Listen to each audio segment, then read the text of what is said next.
Comparing values means जब हम values पे डिसीज़न लगाते हैं या वैल्यूज़ को कंपेयर करते हैं, तब हम वहाँ पर कुछ ऑपरेटर्स को यूज़ करके, जिसमें कि कंपैरिजन ऑपरेटर्स है, रिलेशनल ऑपरेटर्स है, इन ऑपरेटर्स को यूज़ करते हैं और ऑफ इफ़ कमांड को यूज़ करके, इफ़ देन एल्स या इफ़ देन कमांड को यूज़ करके हम कंपैरिजन के ऊपर वर्क करते हैं। In real life programming decision are made by making comparisons. Real life में जैसे हम लोग कई बार हम लोग को डिसीजन लेना होता है तो कन्फ्यूज़न क्रिएट होता है कि ये करें या कुछ और करें। We compare two values and depending on the result we decide further course of the program. For example, if a user need to check for his or her eligibility to cast vote, अगर वो 18 years से बड़ा है तो वो voting कर सकता है, और अगर नहीं है तो वो वोटिंग नहीं कर सकता है। पे कंडीशन क्या हो रही है? If his age is greater than 18, then he is eligible for vote. If he is smaller than 80, then he is not eligible for vote. Second is, अगर आपको चेक करना है कि entered number is even or not, तो program is enter the number and divided by 2. If the answer is 0, then it is a or even number, otherwise it is a odd number. तो यहाँ पे भी हमने condition लगाई if कि अगर if जो भी नंबर हम एंटर करें वो 2 से डिवाइड हो रहा है होकर 0 हमको रिमाइंडर दे रहा है तो वो इवन है, अदरवाइज वो ऑड नंबर है। कंपैरिजन और relational operators. Comparison operators compare two values and return their values true or false. जब हम कंपैरिजन पे वर्क करते हैं तो हमें आंसर ट्रू और फॉल्स में ही मिलता है। Relational operators are less than, greater than, equals to, less than equals to, greater than equals to और नॉट इक्वल्स टू। अब हम इन ऑपरेटर्स को यूज़ करके और इफ़ कमांड को यूज़ करके वैल्यूज़ को कैसे कंपेयर कर सकते हैं। तो next heading is comparing values using if construct. If construct is used in making decision and deciding which course the program should follow depending on the condition evaluated। अब जो आपको प्रोग्राम दिया गया है उस प्रोग्राम में ये चेक करना है कि नंबर इज़ पॉजिटिव और नॉट, तो इसके लिए इफ़ कंडीशन हमें यूज़ करना है। इफ़ का सिंटेक्स है if condition colon sign, statement 1, statement 2। Statement 1 means true statement, statement 2 false statement. For example, n equals to input enter small bracket open, inverted commas open, enter a number colon sign, inverted commas close, braces close. तो n एक variable है, input command है जहाँ पर कि हम किसी value को एंटर कर रहे हैं। कंडीशन लगा रहे हैं if n greater than equals to 0। तो अगर n जो भी वैल्यू हम एंटर कर रहे हैं वो 0 से बड़ी है तो प्रिंट n, तो n को प्रिंट कर देना है। तो print n comma with in inverted commas is positive. तो n में हम जो भी वैल्यू प्रिंट करेंगे, मान लीजिए हमने 20 करा तो वहाँ पे प्रिंट होकर आ जाएगा 20 इज़ पॉजिटिव। इन्वर्टेड कॉमर्स में हमने लिखा है इज़ पॉजिटिव, तो इसलिए ये एज इट इज़ प्रिंट हो जाएगा। n की वैल्यू वहाँ पर हमने दी थी 20, तो 20 इज़ पॉजिटिव। तो यहाँ पर जो भी नंबर हमने एंटर करा अगर वो 0 है तो वो पॉजिटिव हमें प्रिंट करके दे देता है। Here value input the variable n is compared with 0 if it is greater than or equals to 0, assuming if user enters 4 then message will be displayed 4 is positive, otherwise no message will be displayed। Controlling program using if else construct। अभी जो हम लोगों ने statement पढ़ा उसमें क्या था, हमने एल्स की कंडीशन नहीं लगाई है, सिंपल सा ट्रू स्टेटमेंट प्रिंट कर दिया। अब यहाँ पर हम ट्रू और फॉल्स दोनों स्टेटमेंट पे वर्क कर रहे हैं। If else construct, if the condition given with if returns true, then statements that are part of it will execute, otherwise statement that are part of else will execute। अब condition लगाने पे हमने यहाँ पर हम यूज़ कर रहे हैं if then else।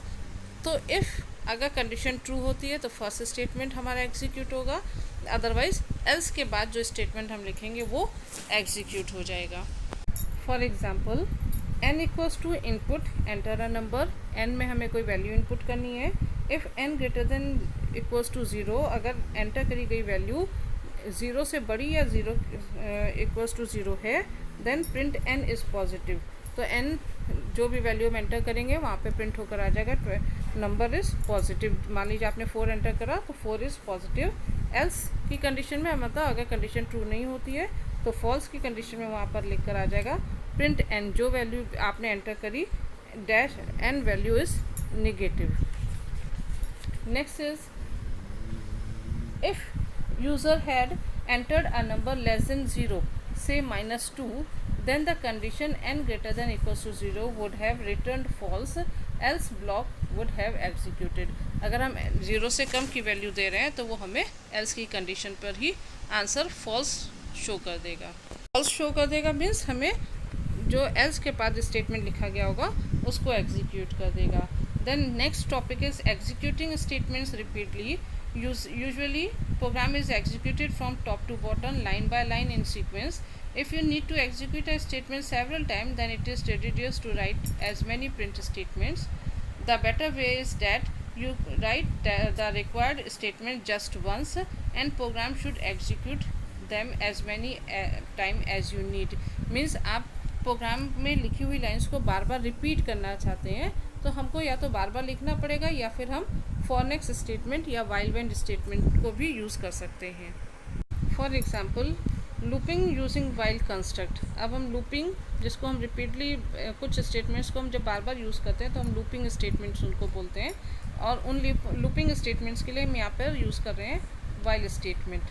While loop executes the statements within itself as long as the condition associated। जब तक कि कंडीशन ट्रू नहीं हो जाती है तब तक while loop में लिखे हुए स्टेटमेंट्स तब तक रन होते रहते हैं जब तक कि कंडीशन ट्रू नहीं हो जाती। For example n equals to 0 while n less than 5 colon sign print n comma within inverted commas \n n equals to n plus 1 print done. Means n की वैल्यू 0 है, कंडीशन लगा दी 0 less than 5, then print n को print कर दिया उसने। अगर 0 लेस देन 5 है तो n को वो प्रिंट कर देगा। /n का मतलब है नेक्स्ट लाइन। नेक्स्ट वो क्या कर रहा है, फर्स्ट टाइम 0 की कंडीशन 5 से ट्रू हो रही थी तो उसने 0 को प्रिंट कर दिया और कर्सर हमारा नेक्स्ट लाइन में चला गया। अब आ रहा है n equals to n plus 1 means 0 plus 1, n equals to 0 plus 1। तो 0 प्लस 1 में n की वैल्यू हो गई 1 को उसने 5 से कंडीशन चेक करी और फिर 1 5 से कम है तो 1 को प्रिंट करा और फिर नेक्स्ट लाइन में आ गया। अब next statement n equals to n plus 1 मिल रहा है उसको। इट मीन्स जो n की वैल्यू 1 हो गई थी क्योंकि 0 प्लस 1 तो n की वैल्यू 1 हो गई थी। अब 1 को फिर से वो 5 से उसने करा, 1 को प्रिंट करा, नेक्स्ट लाइन में आया।